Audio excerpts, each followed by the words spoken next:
Nah, Allah pun seperti rasa cinta, tidak bertempat dan tidak bisa kita lihat, namun bisa kita rasakan. Assalamualaikum warahmatullahi ta'ala wabarakatuh. Alhamdulillahirrabbilalamin. Wassalatu wassalamu ala barakatuh ala sayyidil mursalin Sayyidina Muhammadin wa ala alihi wa sahbihi ummati ajmain. Amma ba'd.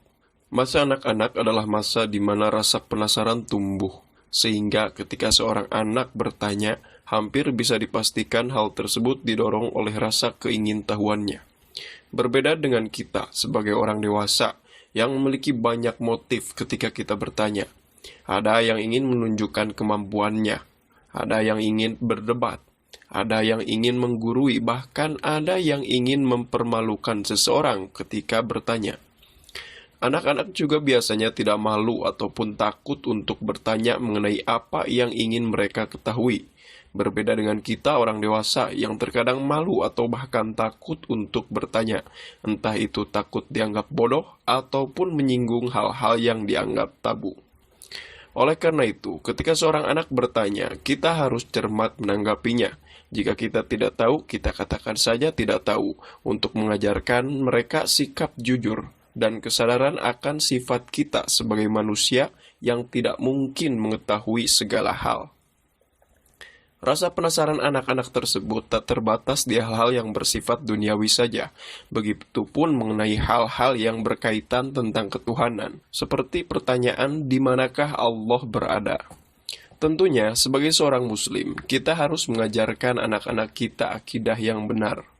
Namun di samping itu, kita pun harus menjelaskan kepada anak-anak kita dengan bahasa yang jelas juga mudah dipahami oleh mereka, agar pertanyaan-pertanyaan tersebut tidak menjadi bom waktu yang kelak akan dimanfaatkan setan untuk menyebarkan was-wasnya kepada anak-anak kita, sehingga menyebabkan kebimbangan dan menggoyahkan keimanan mereka kelak.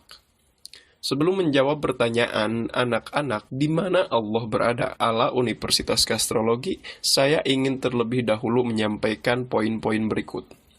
Poin pertama, dalam akidah Islam Ahlussunnah wal Jamaah yang menjadi akidah mayoritas ulama dan umat Islam seluruh dunia, Allah ada tanpa membutuhkan tempat. Dengan kata lain, Allah ada tanpa terikat oleh ruang atau tempat dan waktu. Poin yang kedua, kita harus memahami terlebih dahulu kondisi intelektual atau kecerdasan anak-anak pada umumnya, di mana biasanya pada masa kanak-kanak, kebanyakan anak-anak atau bahkan orang dewasa sekalipun akan menganggap panca indera sebagai satu-satunya alat untuk meraih suatu pengetahuan. Sehingga biasanya tanpa sadar, anak-anak tersebut menjadi seorang yang empiris, yang beranggapan bahwa sesuatu yang ada hanyalah hal-hal yang bisa disensor oleh panca indera. Dengan kata lain, mereka menjadi seorang yang materialis, yang menganggap sesuatu yang ada hanyalah hal-hal yang bersifat material, yang bisa dilihat oleh mata, didengar oleh telinga, dicium oleh hidung, dirasa dengan lidah, dan diraba dengan kulit.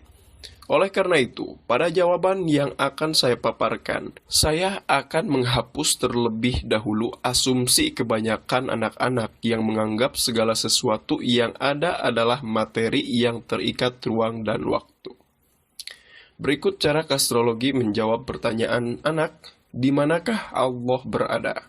Untuk penggunaan bahasanya silahkan sesuaikan dengan kondisi masing-masing. Di sini kami hanya memberikan konsep jawabannya. Pertama-tama, kita jawab terlebih dahulu pertanyaan tersebut. Allah itu tidak membutuhkan tempat, sehingga Allah itu ada tanpa bertempat. Si anak mungkin bingung dan bertanya, "Loh, kok ada tapi tidak ada di mana-mana? Bagaimana?" Lalu kita jelaskan, "Begini adek, tidak semua hal yang ada memerlukan tempat.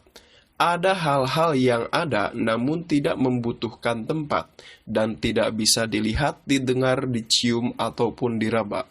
Contohnya perasaan kita, seperti cinta, kasih sayang, dan lain-lain. Sekarang kakak mau tanya, adek sayang tidak sama ibu dan ayah adek?" Si anak kemungkinan besar menjawab, "Sayang." Kemudian kita jelaskan, "Bisa tidak adek tunjukkan di mana rasa sayang adek?" "Tidak bisa kan? Jadi rasa sayang itu ada, tapi tidak bisa kita lihat, dengar, ataupun raba. Tapi walaupun tidak bisa kita lihat, dengar, ataupun raba, rasa cinta itu benar-benar ada, karena kita bisa merasakannya melalui hal-hal yang terjadi karenanya. Seperti adek tahu, bahkan yakin bahwa ibu dan ayah cinta sama adek. Dari mana adek tahu itu? Apakah adek bisa melihat bagaimana bentuk cinta ayah dan ibu? Apakah bentuknya bulat, kotak, atau segitiga, atau bentuk lain? Apakah warnanya merah, kuning, ataupun hijau? Tidak bisa kan? Adek tahu bahwa ibu dan ayah cinta sama adek karena adek bisa merasakannya dan melihat tanda-tanda keberadaan cinta tersebut melalui pengorbanan ibu dan ayah untuk adek. Seperti memberi adek makan dan minum, memberikan adek tempat tinggal, jika adek sakit diobati, jika adek nakal dinasihati, dan lain-lain. Nah, Allah pun seperti rasa cinta, tidak bertempat dan tidak bisa kita lihat, namun bisa kita rasakan. Contohnya, jika kita berbuat salah atau dosa, kita akan merasa bersalah, merasa tidak tenang, karena Allah sedang marah kepada kita. Jika kita berbuat baik, kita akan merasa senang dan merasa seperti seseorang yang berharga, karena Allah sedang sayang kepada kita. Sekian yang bisa saya sampaikan pada video kali ini. Semoga ada manfaatnya. Mohon maaf atas segala kehilapan dan kesalahannya. Jika dirasa bermanfaat, silahkan dukung channel Universitas Astrologi ini dengan cara yang sahabat sukai. Terima kasih atas perhatiannya. Hadanallahu wa iyyakum ajmain. Wassalamualaikum warahmatullahi taala wabarakatuh.